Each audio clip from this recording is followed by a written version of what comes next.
Ito ang sinasabi ng Panginoon, Siyon, magalak ka at magdiwang, umawit ka ng malakas o Jerusalem, pagkat ang hari mo ay dumarating na, mapagwagi at mapagtagumpay, mapagpakumbaba siya at nakasakay sa isang bisirong asno.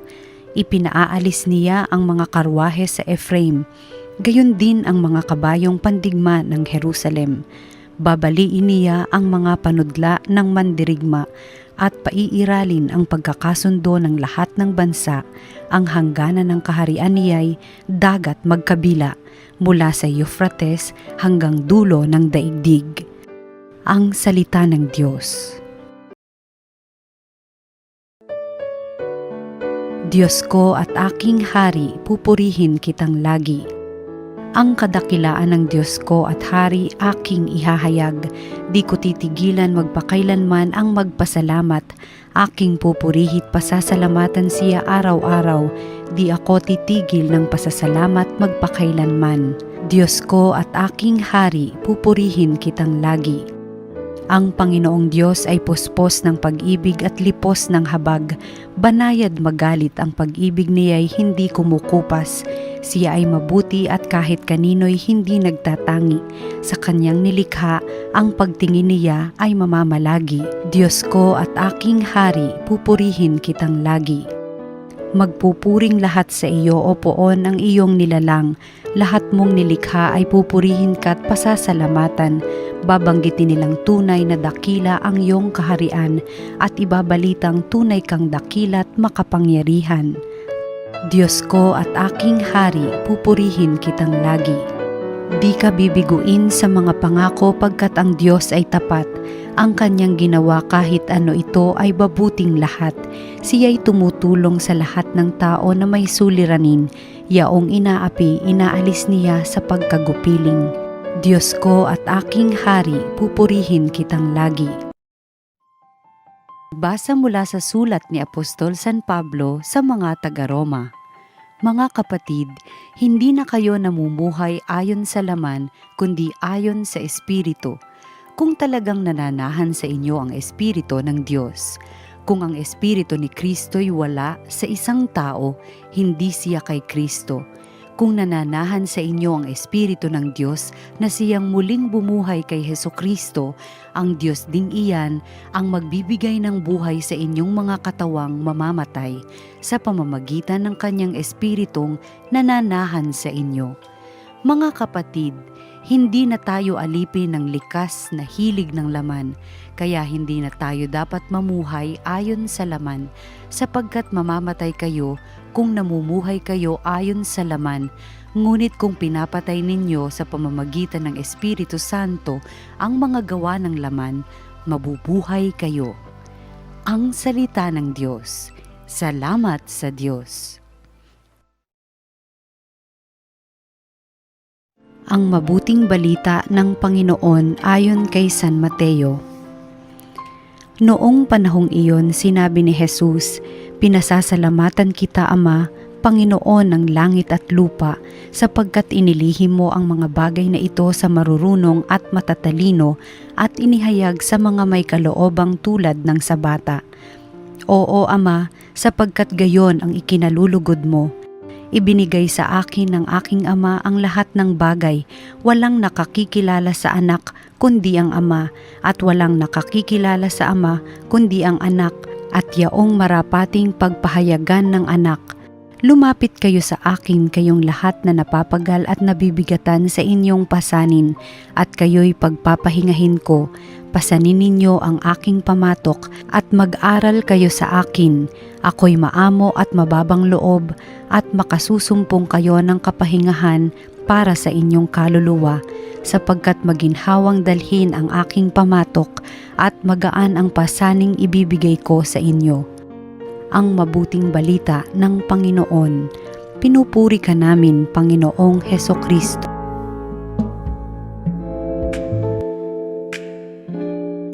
Hindi na kayo namumuhay ayon sa laman, kundi ayon sa Espiritu, kung talagang nananahan sa inyo ang Espiritu ng Diyos. Ito po yung sinabi ni San Pablo. Nananahan nga ba sa atin ang Espiritu ng Diyos? Ibinibigay niya sa atin sa binyag. Kaya nga ang ating katawan ay naging templo ng Espiritu Santo. Mas lalong pinalakas ang kapangyarihan ng Espiritu Santo nung tayo'y kinumpilan. Pero anong ibig sabihin ng mamuhay ayon sa Espiritu ng Diyos at hindi ayon sa laman? Ano ba ang batayan ng ating paniniwala?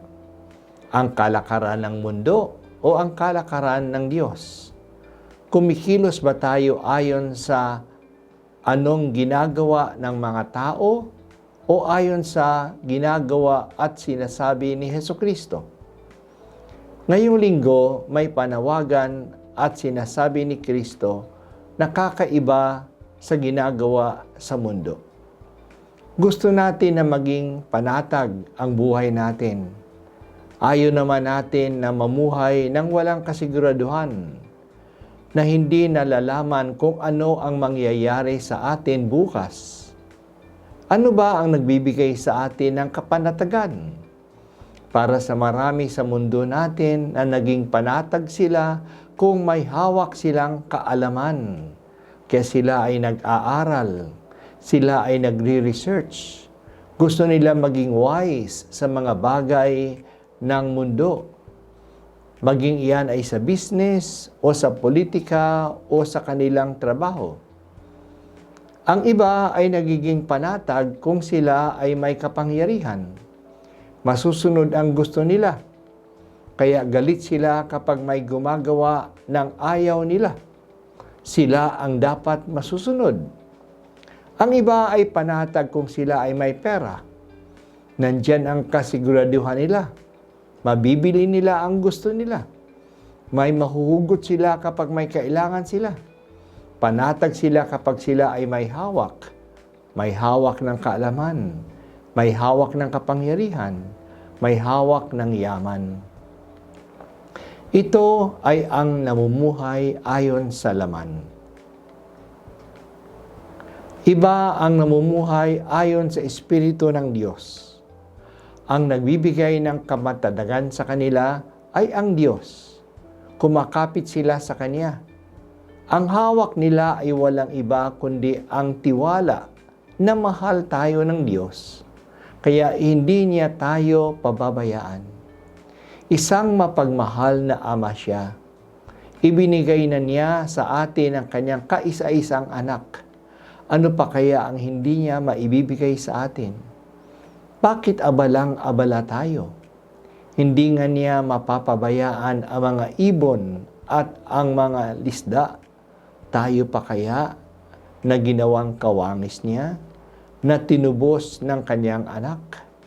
Kaya sa halip na maniwala sa ating kakayahan, maniwala tayo sa pag-ibig ng Diyos sa atin.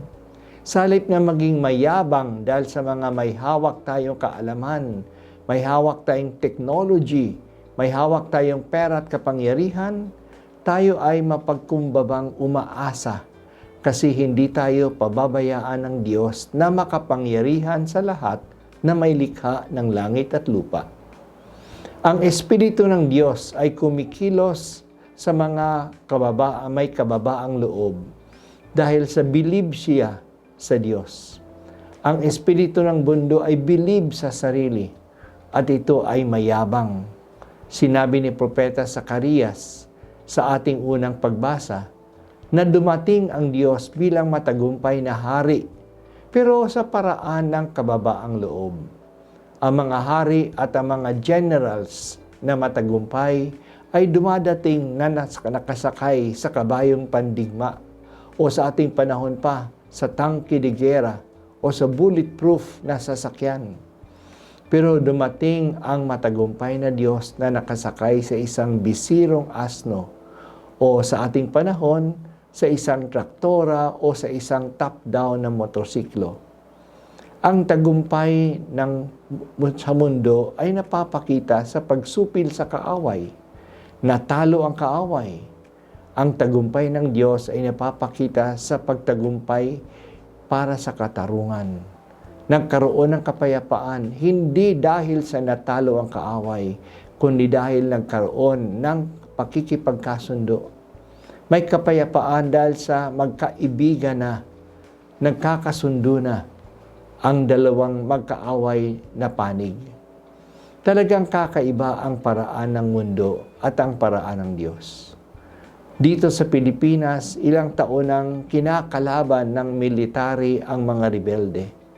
Ang daming armas na nabili upang tapusin ang rebellion.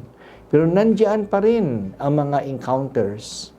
Kung ang pera na ginamit sa pagbili ng armas, ang perang ginamit sa pagpapadala ng maraming sundalo, ay ginamit na tumulong sa mga walang lupa at walang trabaho. Ginamit ang pera sa pagtulong sa mga magsasaka, mga manggagawa, mga mangingisda, na wala na ang rebellion noon pa. Hindi dahas at armas ang magbibigay ng kapayapaan, kundi ang katarungan at pakikipagkasundo. Hindi barilan, kundi pag-uusap. Hindi pagbibintang tulad ng red tagging, kundi tiwala sa kapwa. Sa ating ebanghelyo, nagpapasalamat si Jesus sa kanyang Ama sa langit, sapagkat ang pinapahalagahan niya ay ang mga maliliit na tao, ang mga may pusong bata, at hindi ang mayayabang at marunong sa mundo. Ang mga maliliit na tao ang mas nakakaintindi at sumusunod sa mga paraan ng Diyos, at hindi ang mga matatalino at mayayabang. Ang mga matalino, kuno, ay siya ang mga pilosopo na maraming dahilan upang hindi magsimba, upang hindi makiisa sa simbahan.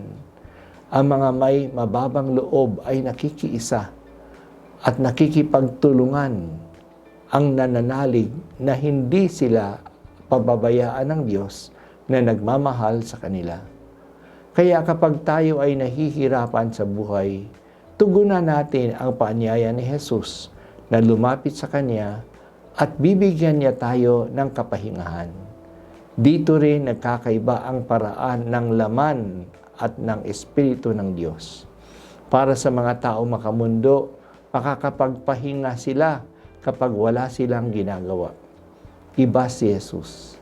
Sabi niya, kayo'y papaghingahin ko. Pasanin ninyo ang aking pamatok at tularan ninyo ako. Nagkakaroon tayo ng kapahingahan kung sumusunod tayo sa Kanya at nagsiserve tayo. Hindi ba nararamdaman natin ito? Sa ating pakikiisa sa pagsiserve, tulad ng sa pagdalaw sa may sakit, sa paglinis ng simbahan o anumang gampanin sa nangangailangan, mas gumagaan ang ating loob. Mas nagiging masigla tayo sa ating pagpapakumbaba na magkumpisal. Nagiginhawaan tayo sa ating pagdarasal, mas lalong nabubuhayan ang ating loob. Lumapit tayo kay Jesus. Hindi siya manlilin lang sa atin. Mamuhay tayo ayon sa kanyang espiritu, ayon sa kanyang paraan. Papalakasin tayo at bibigyan niya tayo ng kapanatagan sa ating buhay. Pagiginhawain niya ang ating buhay. Sinabi niya sa atin, ako ay naparito upang bigyan kayo ng buhay, isang buhay na kaaya-aya, buhay na masaya at masigla.